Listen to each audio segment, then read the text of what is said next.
कहानी की शुरुआत में हम कुछ कैदियों को देखते हैं जिनसे पत्थर तोड़ने का काम कराया जा रहा था। यहाँ हर 3 कैदियों को एक जंजीर से बांधकर रखा गया था। उन्हीं में से 3 थे दिलमार, पिटी और एवरेट, जो आज जेल से भागने का फैसला कर चुके थे। भागते भागते वो तीनों एक तबेले में पहुंचे, जहां से उन्होंने एक मुर्गा चुरा लिया और अपनी भूख मिटाई। उन तीनों को किसी खुफिया खजाने का पता था, जिसके लिए उन्होंने जेल से भागने का फैसला किया था। इसके बाद वो तीनों पास से ही गुजर रही एक ट्रेन के पीछे भागे ताकि उस पर चढ़कर वहां से निकल सके। मगर उन तीनों में से पिटी ट्रेन पर नहीं चढ़ पाया क्योंकि तीनों एक जंजीर से बंधे थे। नतीजतन तीनों ही ट्रेन के बाहर गिर गए। अब वो आपस में एक दूसरे को दोष देने लगे कि तभी वहां से एक बूढ़ा आदमी बग्घी लेकर गुजरता हुआ नजर आया। वो तीनों जाकर उसकी बग्घी में बैठ गए। वो आदमी अंधा था और उसे यह नहीं पता चला कि वो तीनों कैदियों के कपड़ों में हैं। मगर वो आदमी उन तीनों से कहता है कि जिस खजाने की तलाश में वो निकले हैं वो तो उन्हें नहीं मिलेगा, मगर कुछ उससे भी ज्यादा कीमती चीज उनका इंतजार कर रही है।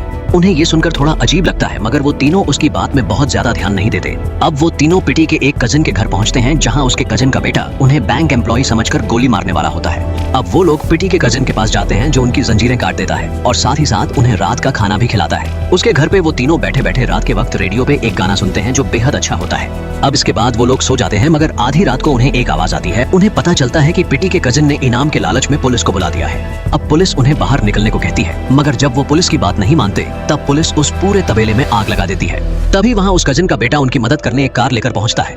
किसी तरह वो लोग वहाँ से भाग निकलने में कामयाब रहते हैं और थोड़ी दूर आकर उस कजिन के बेटे को वापस घर भेज देते हैं। उनकी कार भी खराब हो चुकी होती है।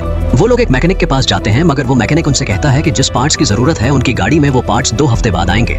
मगर वो लोग इतने दिनों तक इस जगह पर नहीं रुक सकते थे। ये बात एवरेट जाकर उन दोनों को बताता है। उन तीनों का खजाने तक अगले 4 दिनों में पहुंचना जरूरी था। अगर वो लोग इतने दिनों में नहीं पहुंच पाए तो उस जगह पे बाढ़ आ जाएगी और पूरी जगह पानी के अंदर चली जाएगी। मगर एवरेट इतनी आसानी से हार मानने वाला नहीं था। एवरेट ने पिटी के कजिन के घर से एक सोने की घड़ी चुरा ली थी, जिसे बेचकर वो लोग एक गाड़ी खरीद सकते थे। पिटी को ये बात बिल्कुल नहीं पसंद आती कि एवरेट ने उसके कजिन के घर से एक कीमती चीज चुरा ली। तभी उन्हें गाने की आवाज आती है और वो देखते हैं कि आसपास से बहुत सारी औरतें सफेद कपड़ों में पास वाले तालाब की तरफ जा रही होती हैं। वो तीनों भी उनके साथ साथ चले जाते हैं। डिल्मर उन लोगों को पानी में डुबकी लगाता देख डिल्मर और पिटी भी पानी में डुबकी लगाना शुरू कर देते हैं, मगर एवरेट ऐसा नहीं करता क्योंकि उसे अपने बाल खराब होने का डर था। वो अपने बालों से बेहद ज्यादा प्यार करता था। पुलिस लगातार उन तीनों का पीछा कर रही थी। अब वो तीनों उस घड़ी को बेचकर एक कार खरीद लेते हैं और उस कार से आगे के सफर पर जा रहे होते हैं। तभी रास्ते में उन्हें एक लड़का लिफ्ट मांगता हुआ नजर आता है। वो तीनों उसे अंदर बिठा लेते हैं। उस लड़का अपना नाम टॉमी बताता है और उनसे म्यूजिक के बारे में बातें करने लगता है। टॉमी उनसे कहता है कि पिछली रात वो इस जगह अपनी सोल डेविल को बेचने आया था ताकि डेविल उसे एक खास म्यूजिक सिखा सके। टॉमी उनसे कहता है कि जहां वो जा रहा है वहां एक आदमी है जो म्यूजिक बजाने के लिए $10 देता है अगर उसे उनका म्यूजिक पसंद आया तो। अब वो तीनों भी $10 के लिए उस आदमी के पास म्यूजिक बजाने चले जाते हैं। वो आदमी भी अंधा होता है और उनसे पुराने गाने गाने को कहता है। अगर उनका गाना अच्छा हुआ तो वो उसे रेडियो चैनल पर ब्रॉडकास्ट करेगा और कमाए हुए पैसों में से $10 उन्हें दे देगा। अब वो लोग गाना शुरू करते हैं और उनका गाना उस रेडियो स्टेशन वाले को बेहद पसंद आता है और वो उन्हें पैसे भी दे देता है। अब रात के वक्त वो लोग एक जगह आग जलाकर ठहरे हुए होते हैं और खजाना मिलने के बाद की जिंदगी में आगे क्या करेंगे ये सोच रहे होते हैं। तभी एक बार फिर पुलिस की आवाज आती है। पुलिस उनका पीछा करते हुए वहां तक पहुंच चुकी होती है, मगर पुलिस वालों को लग रहा होता है कि वो घर के अंदर छुपे हैं। इसलिए वो पुलिस वाले पिछली बार की तरह वहां भी आग लगा देते हैं, जिसमें उनकी नई कार भी जल जाती है।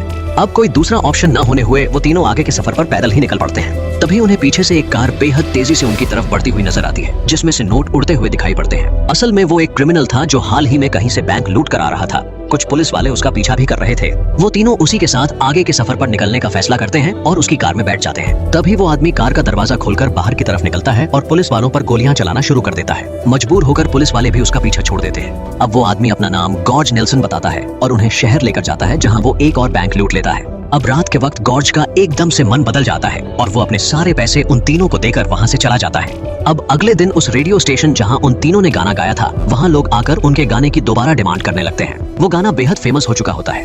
वो रेडियो स्टेशन वाला अपने आदमियों से उन तीनों को ढूंढ कर लाने को कहता है, इससे पहले कोई दूसरा रेडियो स्टेशन उन्हें साइन कर ले।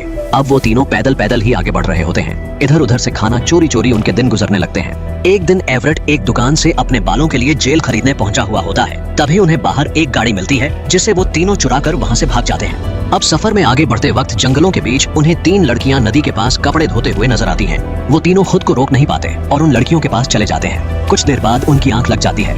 नींद से उठने पर वो देखते हैं पिटी वहाँ से गायब होता है, मगर उसके कपड़े वहीं पड़े होते हैं। उन कपड़ों के अंदर से एक मेंढक निकलकर बाहर आता है, जिसे देखकर दिलमार को लगता है कि उन लड़कियों ने पिटी को काले जादू से एक मेंढक में बदल दिया है। वो दोनों उस मेंढक को पकड़कर अपने साथ ले जाते हैं, ये सोचकर कि वो वापस पिटी बन जाएगा।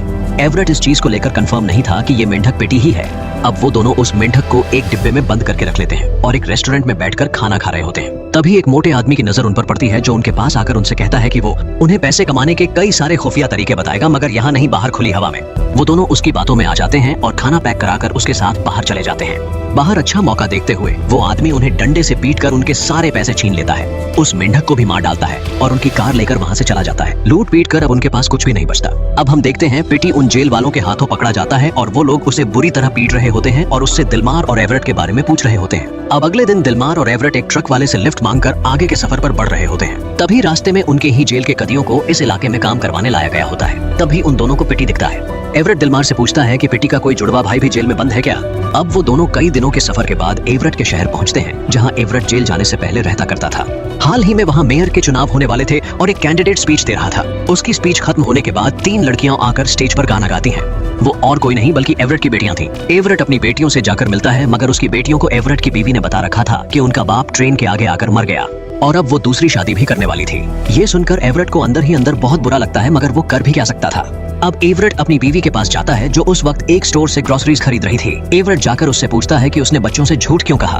तब वो कहती है कि वो बच्चों को आखिर क्या बताती कि उनका बाप जेल में सड़ रहा है। तभी वहाँ उसका दूसरा पति, जिससे एवरेट की बीवी कुछ ही दिनों में शादी करने वाली थी, वह आता है। अब एवरेट अपनी बीवी से कहता है कि आखिर वो ऐसा क्यों कर रही है। तब वो कहती है कि वह जिससे शादी करने वाली है उसके पास नौकरी है, उसकी सोसाइटी में इज्जत है, मगर एवरेट के पास कुछ भी नहीं। अब उसका नया हस्बैंड एवरेट को बुरी तरह पीटता है और इसके बाद स्टोर वाले उसे धक्का मारकर बाहर निकाल देते हैं। अब एवरेट और दिलमार एक सिनेमा हॉल में बैठे मूवी देख रहे होते हैं। तभी वहाँ पुलिस वाले सभी कैदियों को लेकर आते हैं। आज उन कैदियों को फिल्म दिखाए जाने का दिन था। उनमें पिटी भी मौजूद था। पिटी उन दोनों को देख लेता है और कहने लगता है कि उन दोनों को खजाने के पीछे जाना बंद कर देना चाहिए। अब रात हो जाती है और पिटी जेल में सो रहा होता है। तभी वहाँ एवरेट और दिलमार आते हैं, जो पिटी की जंजीर काट देते हैं और उसे जेल से भागा ले आते हैं। बाहर आकर पिटी उनसे माफी मांगता है, क्योंकि पिटी उस दिन उन्हें धोखा देकर अकेले खजाने तक पहुंचने की कोशिश कर रहा था, मगर पुलिस के हाथों पकड़ा गया। इस बात का पिटी को बहुत अफसोस था। तभी एवरेट हिचकिचाते हुए बताता है कि असल में उसे किसी भी खजाने का पता मालूम नहीं था। उसने उन दोनों से झूठ कहा था, क्योंकि वो तीनों एक जंजीर से बंधे थे और उसके पास और कोई दूसरा रास्ता नहीं था। एवरेट को कहीं से खबर मिली थी कि उसकी बीवी दूसरी शादी करने वाली है और उसे किसी भी तरह जेल से भागना था। पिटी को इस बात पर बहुत गुस्सा आता है, क्योंकि पिटी की केवल 2 हफ्तों की सजा ही बाकी थी, मगर अब क्योंकि वो जेल से भाग चुका था, उसे अगर पकड़ा गया तो उम्र कैद भुगतनी पड़ेगी। अब वो तीनों आपस में लड़ने लगते हैं, मगर तभी वो देखते हैं कि जंगल में कुछ अजीब सी चीजें हो रही थीं। टॉमी, जिसने अपनी आत्मा डेविल को बेच दी थी, उसकी आज बलि चढ़ाई जाने वाली थी। अब टॉमी को लाया जा रहा था। तभी वहाँ वो तीनों पहुंचकर किसी तरह उसे बचाकर वहाँ से भाग निकलते हैं। आज के दिन उस शहर का मेयर चुना जाने वाला था। वहाँ एक पार्टी चल रही थी, जहाँ मेयर बनने वाले दोनों कैंडिडेट्स मौजूद थे। वहाँ एवरेट की बीवी भी थी, जिसे मनाने के लिए उन्हें अंदर जाने की जरूरत थी। अब वो लोग नकली दाढ़ी लगाकर परफॉर्मर्स बनकर वहाँ जाते हैं। वो लोग गाना गाने लगते हैं। वहीं एवरेट अपनी बीवी को मनाने में लग जाता है। तभी वहाँ मेयर इलेक्शन का दूसरा कैंडिडेट पहुंचता है, जो थोड़ी देर पहले डेविल की पूजा करने वाले ग्रुप में भी मौजूद था।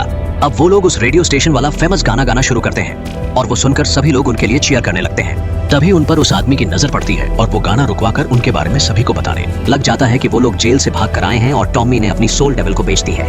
मगर लोगों को उनका गाना बेहद पसंद था, इसलिए सभी उसकी बकवास सुनकर गुस्सा हो जाते हैं और उसे पार्टी से बाहर निकाल देते हैं। उसके चले जाने के बाद दूसरा कैंडिडेट मेयर बन जाता है और उनसे बेहद खुश हो जाता है। वो उनकी जेल माफ कर देता है। सभी गाना गाने लग जाते हैं और फिर पार्टी खत्म हो जाती है। एवरेट अपनी बीवी को मनाने में लग जाता है और वो मान भी जाती है उससे शादी करने के लिए, मगर कहती है कि उसे वापस वही रिंग लेकर आनी होगी जो उसने उसे शादी के पहले दी थी। तभी वो लोग देखते हैं कि कुछ लोग जॉर्ज नेल्सन को लेकर जा रहे थे। जॉर्ज नेल्सन को सेंचुरी का सबसे बड़ा क्रिमिनल का टैग दिया गया था और अब उसे मौत की सजा सुनाई जानी थी, मगर जॉर्ज इन सब के बाद भी बेहद खुश था।